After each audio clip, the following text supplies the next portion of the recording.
smell of new console in the morning. Yes, next gen has officially become this gen now that we've got our hands on the new Xbox Series X. Now, we haven't got the smaller Series S console yet. You know, the white one that looks a bit like a speaker, has no disk drive, and is less powerful than the Series X. But that is more designed for people who don't have a 4K TV to play on. Some of what we say might apply to the S, but we are focusing on this boy, the X. It's not huge, but it is a chunk, or roughly the size of a big square pineapple. Personally, I think it looks best standing up, where it barely takes up any space, and also looks like a tiny fridge. Or a big, faraway fridge. Lying down, it looks a bit like someone left Minecraft in my house. Also, the logo is the wrong way in that position, which upsets me more than it should. The top and bottom of the console have these large ventilation holes, and it sort of worries me there's no dust filter or anything. You can look in and see the insides of it. As someone who has multiple furry pets, it looks like it could suck up a whole lot of animal hairs. I'm a bit worried that over time it'll get dusty and more noisy, but that's future Rad's problem. Booting up the Series X, my first impressions were, wow, it's quiet. I mean, it's basically silent. And then my second impressions were, yep, that's definitely an Xbox. The dashboard looks almost exactly the same as the Xbox One, which is kind of comforting and boring in equal measures. There is a nice fancy new animated background, but otherwise you wouldn't instantly know this is a different console. However, I was impressed with the speediness of everything. Load times race along, you zip zap zoop through menus, and thanks to a new feature called Quick Resume, you can jump in and out of a handful of games in a snap. Quick Resume basically pauses your game exactly where it is, lets you play other games or even turn the console off, then jump right back to where you were in just a few seconds. It's kind of magical to find that game you were playing the other day just sitting there where you left it. Now, it's all thanks to a Speedy New Ssd, or solid-state drive. The games load so quick and that Quick Resume is even possible.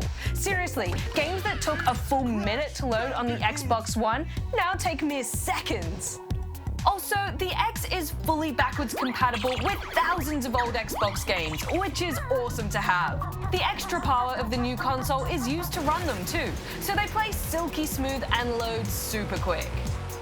They can also apply something called Auto HDR, or High Dynamic Range, to older games that never had HDR. This gives those old graphics a beautiful new lick of paint. Now, something else that I love is that all your old controllers and accessories will still work with the new console, which means people are going to save a lot of money and stop a lot of plastic from ending up in landfill. Of course, there is a new controller that comes with the X. It's very similar to the old one, but everything has been refined. And it's a touch smaller, so it feels like it fits my hands better. The feel of all the buttons and materials are just a bit more premium. Plus, it's great having a share button so I can capture all my great gaming victories. And fails. That's right, yo, you just got owned by one of our drivers. Okay, yes, mostly fails. But the middle buttons on the new controller look like a cute little face now. Now, the Series X also supports all sorts of fancy things, like 4K and 8K resolution, which puts more pixels on the screen to make graphics look super detailed and sharp.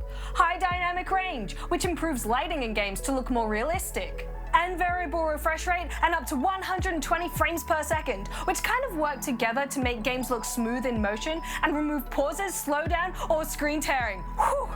You got all that? Well, even if you got all that, you probably don't got all that, because only very new, very fancy TVs have support for all of those features. So you might want to check out what kind of TV your family has. But either way, don't stress about it too much. They're nice features to have, but your games will still look great without them. This is a very powerful console and has support for loads of fancy graphics tech like ray tracing, so your eyeballs are in for a treat on any TV. And speaking of games, that's the most important thing with any new console. Usually a console launches with a whole lineup of new games that can only be played on the shiny new box. But that's not really the case here. There's about 30 games available that take advantage of all the hot newness, but I think all of them are either updated versions of older games or games that will release on current consoles too. Those big, exciting, exclusive next-gen games are coming, there's just not any must-have launch games, which is a bit of a shame.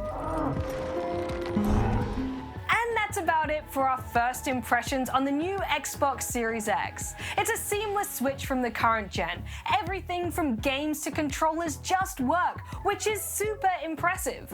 But it also kind of left me feeling like there's nothing much new. Outside of Quick Resume, there wasn't a big wow moment. It felt like more of the same, just faster and better. But in the long run, it all comes down to the games. So stay tuned for those reviews right here on GGSP.